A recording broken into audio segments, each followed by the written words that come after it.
ห้องนายกรัฐมนตรีแห่งสาธารณรัฐประชาธิปไตยประชาชนลาวเข้าร่วมกองประชุมตัวมวลระดับรัฐมนตรีภายใต้หัวข้อการส่งเสริมความก้าวหน้าการพัฒนาสากลในอนาคตในตอนเช้าของวันที่4 กุมภาพันธ์ 2026 ที่ผ่านมา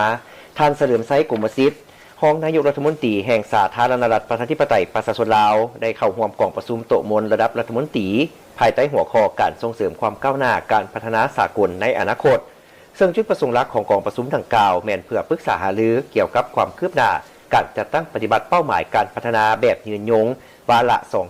2030 และกำหนดแผนการเพื่อการพัฒนาที่ยืนยงหลังจากการจัดตั้งปฏิบัติเป้าหมาย SDG ได้สิ้นสุดลงในกองประชุมครั้งนี้มีผู้ต่างหน้าระดับสูงของประเทศต่างๆและบรรดาองค์การจัดตั้งสากลเข้าร่วม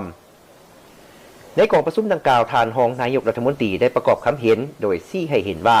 การจัดตั้งปฏิบัติเป้าหมายสหัสวรรษ17 ข้อขององค์การสหประชาชาติแม้นจะสิ้นสุดลงในอีก5 ปีข้างหน้าเดี๋ยวใดก็ตามเห็นว่าการจัดตั้งปฏิบัติตัวจริงอาจจะบ่สามารถบรรลุตามคาดหมายที่กำหนดไว้ย้อนเห็นได้ว่าหลายประเทศยังบ่มีความคืบหน้าเท่าที่ควรย้อนหลายเหตุผลรวมทั้งการสนับสนุนทางการเงินของสากลซึ่งเป็นปัญหาที่บ่มีวันสิ้นสุดและสากลต้องได้สืบต่อแก้ไขปัญหาดังกล่าวในการจัดตั้งปฏิบัติเป้าหมายการพัฒนาในอนาคตหลังปี 2045 หรือ XDG 2045 พร้อมนี้สากลต้องสืบต่อยึดมั่นหลักการร่วมมือสากลหลายฝ่ายเคารพหลักการอธิปไตยความเท่าเทียมและยุติธรรมเพื่อรับประกันว่าทั้งประเทศใหญ่และน้อยสามารถร่วมมือกันและต่างฝ่ายต่างมีผลประโยชน์และได้ย้ำว่าเป้าหมายการพัฒนาปี 2045 หรือ XDG 2045 ต้องไปตามแนวทางใหม่ของการพัฒนาเช่น